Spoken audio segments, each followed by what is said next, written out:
Para que você está vivendo? Pelo que você está vivendo? Qual é o real e maior objetivo da sua vida?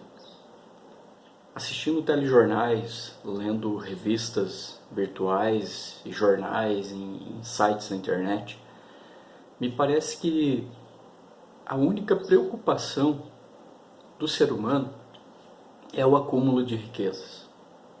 Pessoas têm, para acumular riquezas, têm sacrificado a própria saúde, a sua família, o seu próprio relacionamento com Deus, correndo atrás daquilo que a Bíblia vai chamar lá em Eclesiastes, no livro de Eclesiastes capítulo 2, de correr atrás do vento. Logo, as riquezas, elas acabam por se tornar um ídolo. As pessoas transformam as riquezas em deuses. Pode perceber que um dos maiores ídolos realmente da humanidade sempre foi acumular coisas. Sempre foi ter as coisas materiais como mais importantes. Mas nós precisamos analisar, refletir também sobre o que a Bíblia fala desse tema. Jesus ele falou sobre esse tema e ele sempre alertou seus discípulos, alertou as pessoas de que correr para acumular riquezas, correr atrás de riquezas para acumulá-las é pernicioso, é perigoso. Então eu queria convidar você a ler comigo o que diz o Evangelho de Mateus, capítulo 6, versículos 19 a 21, para nós pensarmos e conversarmos um pouco aqui sobre qual é a essência da nossa vida, qual é a essência real da minha e da sua existência. O texto diz o seguinte: não acumuleis para vós outros tesouros sobre a terra, onde a traça e a ferrugem corroem e onde ladrões escavam e roubam.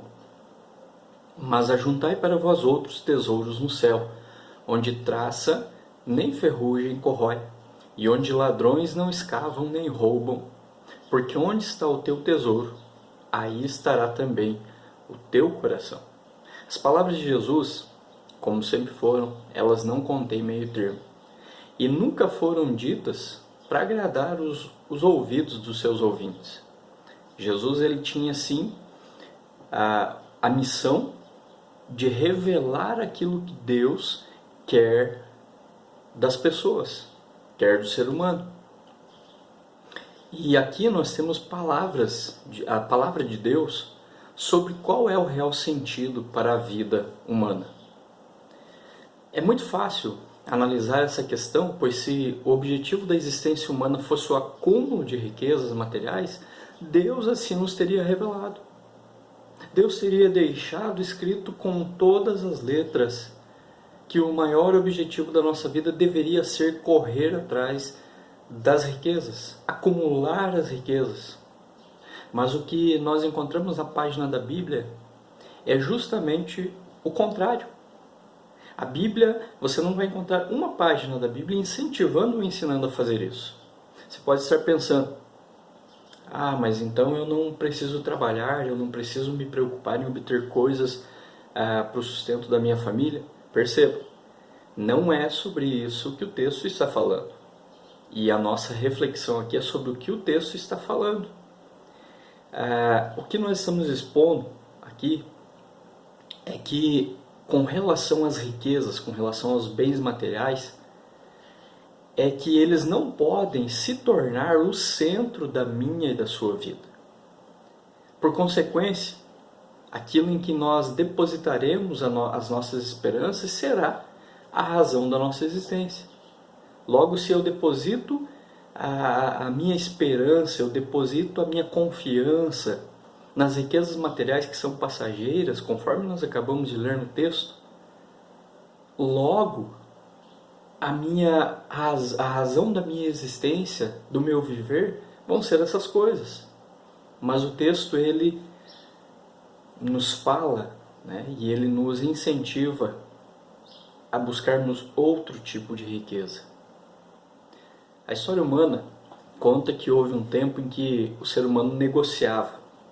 Talvez você vá lembrar, você que já tem uma meia idade aí vai lembrar que nas aulas de história nós tivemos essas aulas quando o professor falava e nos ensinava que até o momento na história humana as relações comerciais e inclusive os relacionamentos humanos eles giravam, em torno da barganha, do escambo, da troca.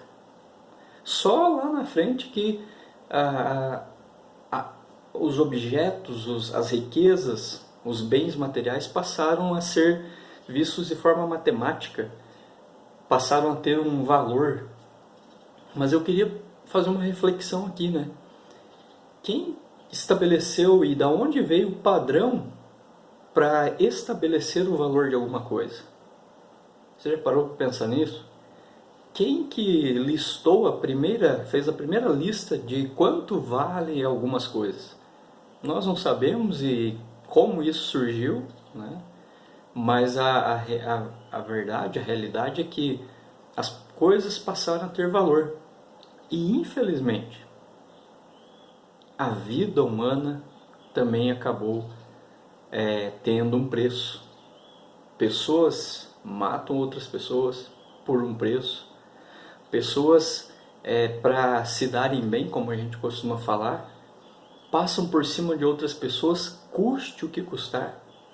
Então nós percebemos que não só objetos, bens materiais, riquezas, passaram a ter um valor, mas o ser humano, infelizmente, também começou a ter preço. E quando nós pensamos nessas coisas com relação a Deus, e é essa aqui a nossa reflexão sobre o que Jesus está falando nesse texto, sobre qual é o real sentido para a existência humana, qual é a real essência da minha existência enquanto ser humano, é refletir aqui quanto você vale. Se você fosse colocar um preço na sua vida, quanto você colocaria? Agora eu vou aprofundar um pouco mais quanto a sua família e os seus filhos valem. Percebe? Como a vida humana não tem preço? Com toda certeza eu e você não venderíamos os nossos filhos por preço algum.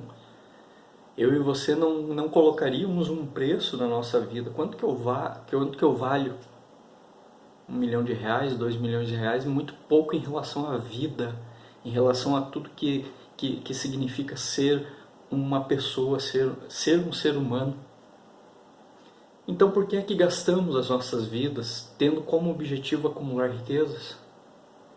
Será que o preço a ser pago para acumular riquezas tem que ser tão alto ao ponto de eu me sacrificar, vou gastar a minha vida inteira correndo atrás dessas coisas que, segundo o texto que nós acabamos de ler agora aqui, virarão poeira, o ladrão e a ferrugem, a traça e a ferrugem corroem, o ladrão rouba? Será que vale a pena, de fato, eu me desgastar acumulando riquezas, não usufruindo daquilo que Deus tem nos dado como bênção, que sim, são coisas materiais, são bênção de Deus, mas será que vale a pena eu gastar toda a minha existência e me desgastar e desgastar a minha família, desgastar a minha saúde correndo atrás dessas coisas, sem ter um descanso, sem procurar aproveitar o tempo para ter um relacionamento com Deus? Não vale, né? Não vale a pena. Jesus nos ensinou outro tipo de atitude que nós devemos ter com relação a acumular riquezas. A proposta de Jesus, ela é uma quebra e uma mudança de paradigma sobre o que, de fato, na vida humana é essencial e primordial. Jesus ele afirma com todas as letras: as riquezas não devem ser o centro da vida humana. O ensino de Jesus sobre o relacionamento do ser humano com as riquezas, ele está na Bíblia toda. Você vai encontrar A Bíblia ensinando isso que Jesus está falando. De você não se preocupar e não se desgastar, não gastar a sua vida em acumular riquezas materiais, acumular bens materiais, e colocar nelas a razão do seu viver. A Bíblia ensina, por exemplo, em Isaías 43, versículo 7, o texto diz assim: a todos que são chamados pelo seu nome, e os que criei para a minha glória, que formei e fiz. O profeta Isaías já estava nos ensinando sobre qual é o real propósito da vida humana. Perceba que ele diz assim, ele está revelando o que Deus está falando. Ele diz que a todos os que são chamados pelo meu nome, Deus está falando isso, né, através do profeta. Ele criou, ele formou para quê? Para a glória dele. Então, o ser humano, as pessoas, eu e você, fomos criados por Deus para glorificar o nome de Deus, dar honras a Deus na nossa existência. E quando nós fazemos temos que fazer uma escolha entre servir a Deus ou servir as riquezas, aquela escolha que eu fizer vai demonstrar quem é realmente o meu Deus. Se eu fui criado para a glória de Deus, então não fui criado para dar honra às criaturas e às riquezas incluídas na criação, né? Veja também em 1 Coríntios capítulo 10, versículo 31, diz assim: portanto, quer comais, quer bebais, ou quer fazer outra coisa qualquer, fazei tudo para a glória de Deus. Novamente, nós vemos um texto no Velho Testamento, agora um texto no Novo Testamento, dizendo que até você tomar um copo de água, você beber alguma coisa, você comer qualquer coisa que seja, é para fazer para a glória de Deus. Você tem que fazer isso para a honra de Deus, não para a sua. E mais uma vez, se eu dedico toda a minha vida, ou penso no que eu vou comer, no que eu vou beber, e deposito a confiança nas minhas próprias forças em mim mesmo para conseguir essas riquezas para que eu possa comer e beber, então não estou fazendo para a glória de Deus. Estou fazendo para a minha própria glória, para o meu próprio louvor, para que eu seja engrandecido. E não é isso que a Bíblia ensina, não é? Acabamos de ver. Portanto, quer comais, quer bebais, ou façais qualquer outra coisa, faça para a glória de Deus. Logo, a essência da nossa existência, então, não são as riquezas materiais, mas a própria pessoa de Deus. Deus, ele nos criou para que o glorifiquemos em tudo e o reconheçamos como Senhor em tudo. Reconhecer Deus como Senhor em tudo, incluindo a nossa vida, significa que eu reconheço que Ele é o meu Criador, Ele é o Criador de todas as coisas, Ele é aquele que sustenta a minha vida, sustenta todas as coisas. E se as riquezas e bens materiais, elas se tornarem os nossos senhores, então nós nos tornaremos escravos delas e já não utilizaremos os bens materiais, as riquezas, como bênção de Deus na nossa trajetória, na nossa história. Mas o contrário vai acontecer. Elas nos terão nas suas mãos. Elas, as riquezas e os bens, eles nos usarão, quando deveria ser o contrário. Mas quando aprendemos e praticamos o reconhecimento de Deus em tudo, e isso inclui os bens e as riquezas e os bens que Ele mesmo nos permite ter, nós acabamos compreendendo que, de fato, a essência não são essas coisas. A essência é Deus. E quando nós deixamos as riquezas e bens materiais nos dominarem, nós podemos nos tornar presas fáceis da nossa própria ganância e ambição. Fazemos novamente o contrário de reconhecer Deus como o Senhor da nossa vida. E deixamos as riquezas e os bens adentrarem o nosso íntimo, o nosso coração, como o mais importante, nós nos tornamos fáceis presas da nossa própria ambição. Perceba que muitas pessoas caem na vida, são até mesmo destruídas, porque se deixam levar por essas coisas, se deixam dominar por elas, e como eu falei anteriormente, a qualquer custo. Não é à toa que, em se tratando de fé, você vai concordar comigo nisso. Há muitas pessoas que têm se aproveitado dessa tentação humana. E até mesmo, infelizmente, usando o nome de Deus, o santo nome de Deus. Tem, por meio da mentira e do engano, arrebanhado pessoas. Pessoas essas ávidas, sedentas por riquezas, que se deixam ludibriar por tais enganadores, por esses mercenários da fé. Mas é importante a gente lembrar uma coisa. Pois se há alguém enganando, há alguém que se deixa enganar. Então não há coitadinhos aqui nesse exemplo que eu estou usando. Se existem pessoas que enganam, existem pessoas que se deixam enganar. E em se tratando de acumular riquezas e bens, você tem visto muito por aí na televisão, talvez você até conheça pessoas que foram ludibriadas em nome da fé, por terem acreditado em pessoas, em líderes que prometeram bênçãos e mais bênçãos a troco de dinheiro, a troco de bens e riquezas materiais. Então, nós temos aqui dois personagens que não são inocentes. Um que está enganando e outro que está se deixando enganar por conta da sua própria cobiça e da sua própria ambição. Isso que eu falei é apenas um exemplo, né? Porque você talvez tenha alguns outros exemplos, infelizmente, dessa natureza. O que a Bíblia ensina é que o pecado, ele não está nas riquezas, nos bens materiais. O pecado, ele não está nessas coisas, porque bens e riquezas materiais, elas foram criadas por Deus. Você vai encontrar no profeta Ageu, capítulo 2, versículo 8, a Bíblia ensinando que Deus é o dono da prata e do ouro, Ele é o criador dessas coisas. O pecado está no coração do ser humano, sempre estará lá. Porque é o ser humano que corrompe, por conta do pecado, corrompe a criação.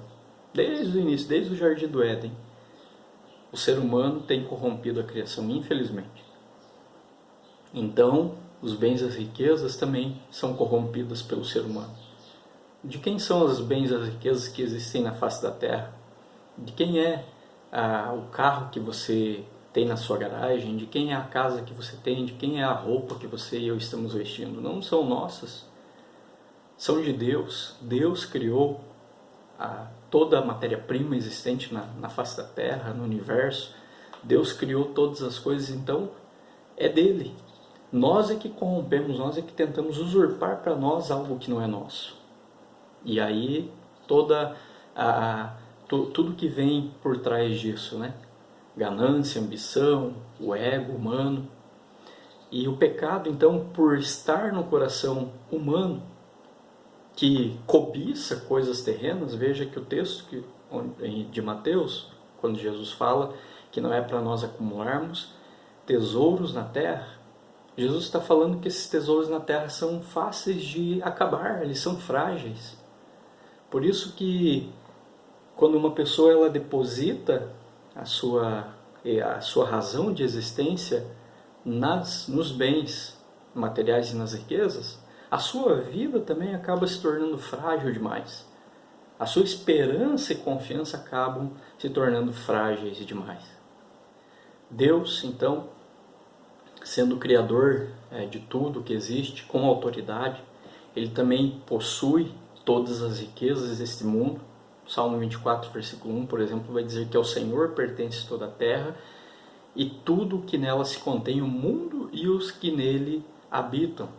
Então, todos nós, toda a criação, ser humano e demais criaturas, pertencemos a Deus. E Deus, como Criador e possuidor de tudo que existe, Ele permite que nós tenhamos riquezas e bens materiais conforme Ele aprover, nos dar.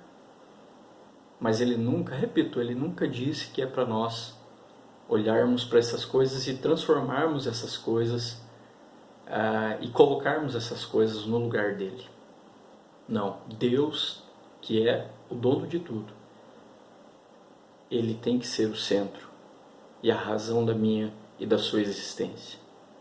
É o que o texto de Mateus nos ensina. Para mostrar que Deus de fato é o dono de tudo, por exemplo, nós encontramos na Bíblia muitos versículos que vão nos ensinar que Deus abençoou o seu povo, que Deus permitiu que o seu povo tivesse riquezas, tivesse bênçãos materiais, mas Deus sempre mostrou o objetivo, que era repartir, ajudar o próximo. Deus ele revela para nós que a vontade dele é essa. Se Deus valorizasse tanto as riquezas, além da vida humana, ele nos teria ensinado que nós deveríamos gastar toda a nossa vida preocupado em adquiri-las. Mas Deus não fala isso, Deus não ensina isso. Em toda a trajetória bíblica, desde o Velho Testamento, Deus alerta o seu povo a não se prender ao que é material. Sim, possuí-las, tê-las, mas não se prender a elas como se delas dependêssemos. Deus sinaliza isso, por exemplo, quando ele dá leis para o seu povo. E nessas leis ele inclui leis que ensinavam o povo dele a se preocupar com o órfão, com a viúva, com o estrangeiro, com as pessoas necessitadas. E todas essas leis elas apontam para um objetivo. Leis que mostram o real motivo de vida, ou seja, leis para que nós aprendamos a nos desapegar daquilo que é material. Repito, usufruir, sim, daquilo que Deus tem nos dado e tem permitido que nós tenhamos, mas não nos apegarmos a elas como se fossem deuses em nossa vida. Com relação a isso, aqui eu queria fazer uma reflexão. Como é o meu e o seu coração? Como é o meu e o seu coração? Somos avarentos, mesquinhos, ou diferente, assim como Jesus, doadores, ajudadores, pessoas que se importam com o outro e não se pesam em repartir aquilo que tem? Uma forma de demonstrarmos o desapego àquilo que é material é justamente a caridade. É o ajudar o meu próximo, o repartir o meu pão, o meu peixe, o ajudar o outro a ter meios pelo qual venha a viver. Afinal, todo aquele que segue Jesus deve sempre pensar em prol da vida e ajudar o outro, se desapegar daquilo que é material para esse objetivo de ajudar o meu próximo, de ajudar o próximo, de ajudar aquele que está necessitado, é então lutar em prol da vida. O povo de Deus, chamado por Ele, em reconhecimento de quem Deus é, ou seja, o seu Criador e o seu sustentador, e também em reconhecimento de que não depende essencialmente das riquezas e bens, o povo de Deus então vai passar a ter uma vida de forma simples. Uma vida simples. Perceba que eu não estou falando aqui simplória, né? Há uma diferença entre você ser uma pessoa simples e você ser uma pessoa simplória. Uma pessoa simplória é uma pessoa que se deixa levar por qualquer coisa, se deixa enganar. Agora, uma pessoa simples é uma pessoa sábia, mas que vive uma vida diferente daquilo que a maioria das pessoas está acostumado a viver ou buscar viver. E com relação aos bens e às riquezas, viver uma vida simples é de fato você não ser apegado ao que é material. Você não ser apegado àquilo que a traça e a ferrugem corroem e o ladrão pode levar embora.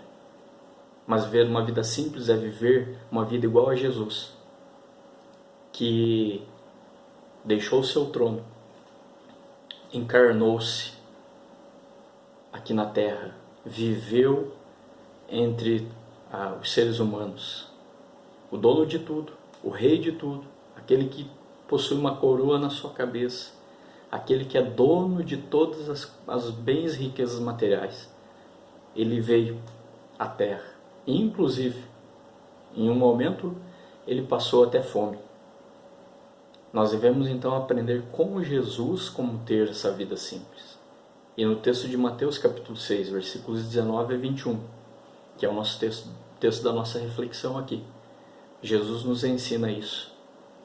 Ele nos ensina a desapegarmos daquilo que não é essencial e nos ensina a nos apegarmos com todas as nossas forças àquilo que de fato vale a pena e que traz sentido para a existência humana. Uma vida simples é uma vida desapegada. Lembremos que não estamos falando que não podemos ou não possamos ter bens e riquezas, mas sim que não devemos nos apegar a elas. Portanto, uma vida simples, ela é, eu diria, um antídoto para que nós não caiamos na tentação de idolatrarmos as riquezas. Uma vida simples nos faz ver as riquezas da maneira correta, os bens materiais e as riquezas da maneira correta, e ao usarmos para o objetivo correto. Pois, infelizmente, quando nós somos levados e tentados pela nossa própria cobiça, a vida fica complicada. O oposto de simples é complicado. E perceba que desde o Jardim do Éden a vida humana se complicou. Por que nós traríamos então um peso extra para a nossa existência? E observarmos a trajetória, a prática, a rotina que a vida vai tendo, nós somos obrigados a aprender que de fato o simples ele facilita e a complexidade ela dificulta. Não que a vida ela seja fácil, mas ela pode ser vivida de uma maneira mais prática.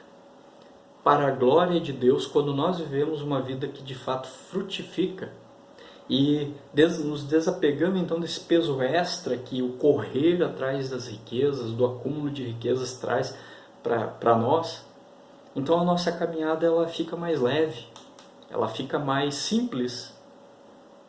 E quando o nosso objetivo da vida são as riquezas, nós temos que nos sujeitar a qualquer coisa que seja necessária para que nós tenhamos esse acúmulo. E essas coisas são dificuldades desnecessárias, aborrecimentos que vêm no nosso dia a dia desnecessários. Não é por acaso que muitos, infelizmente, e você tem relatos nessa pandemia, né, de que aconteceu muito isso, pessoas que tiraram a própria vida por terem corrido atrás do acúmulo de riquezas. Então, pelo objetivo estar errado, a razão distorcida, a essência não estaria nunca mesmo harmonizada com Deus. O que Jesus nos ensina no texto é que o verdadeiro tesouro, onde deve estar o nosso coração,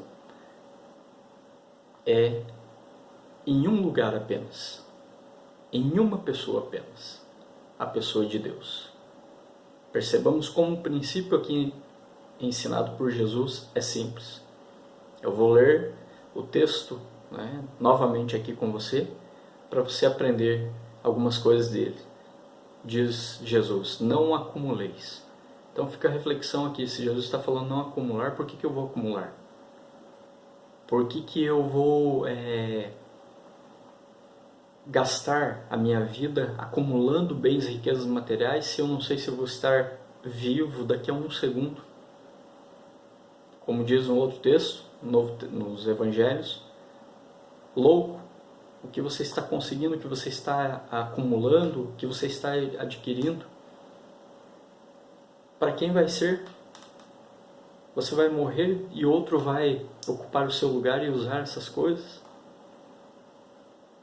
Então Jesus fala, não acumuleis para vós outros. Olha que interessante, ele diz, não acumulem para vocês.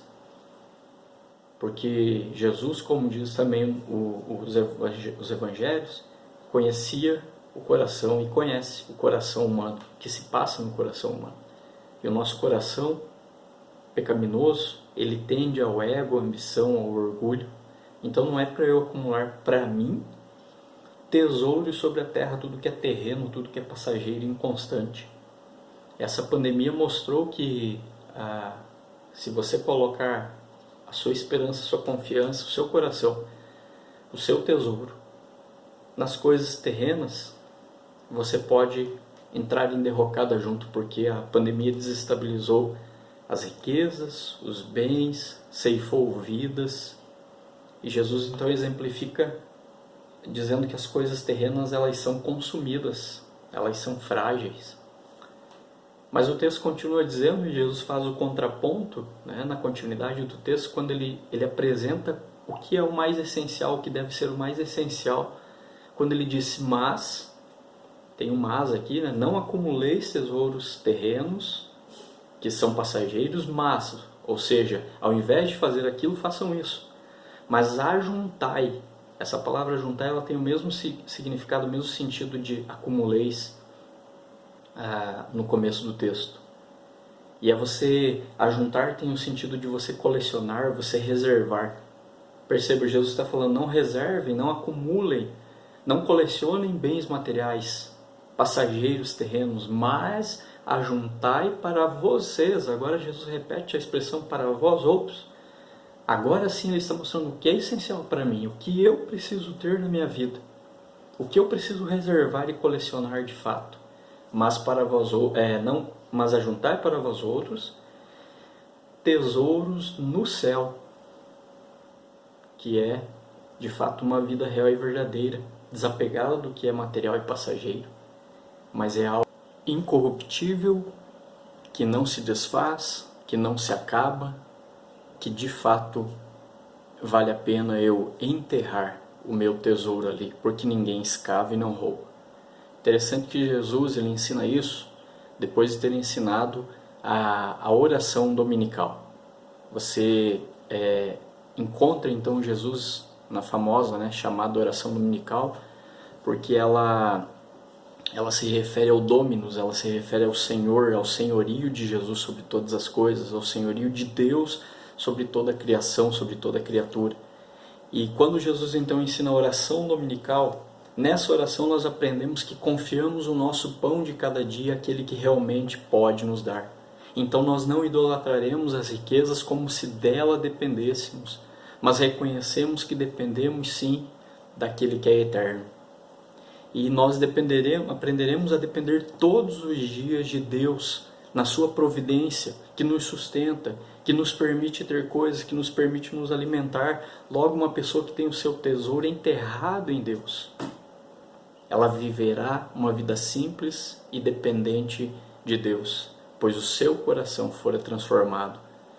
E agora essa pessoa é alguém que aprende como viver, qual é a essência e o real objetivo, qual é de fato o seu motivo de vida, que não é correr atrás de acumular riquezas e bens terrenos, mas é acumular tesouros no céu, que é uma vida de comunhão com Deus, uma vida de relacionamento real com Deus, uma vida de reconhecimento de dependência de Deus, ou seja, uma vida que vive para a glória de Deus e não para a glória das riquezas. Onde nós temos depositado então a nossa confiança? Do que tem dependido a minha vida e a sua? De pessoas, de meus próprios esforços, dos recursos, dos bens, das riquezas materiais? Ou eu tenho dependido exclusivamente de Deus, tenho confiado que é Ele que me sustenta, tenho confiado que é Ele que cuida da minha vida, tenho confiado de que, por mais que um momento ou outro eu esteja passando uma dificuldade, um problema material, físico, Deus não tem me abandonado. Onde o meu coração está enterrado? Onde o seu coração está enterrado? Minha vida está complicada porque eu tenho corrido atrás do vento? Ou eu tenho fincado raízes em Jesus por meio de quem eu posso ter uma real comunhão com Deus, um real relacionamento com Deus, uma real dependência de quem de fato pode me sustentar, não gaste a sua essência, não gaste e desgaste a sua existência correndo atrás daquilo que não é essencial. Vá a Jesus para encontrar razão e essência para a tua vida. Que Deus te abençoe.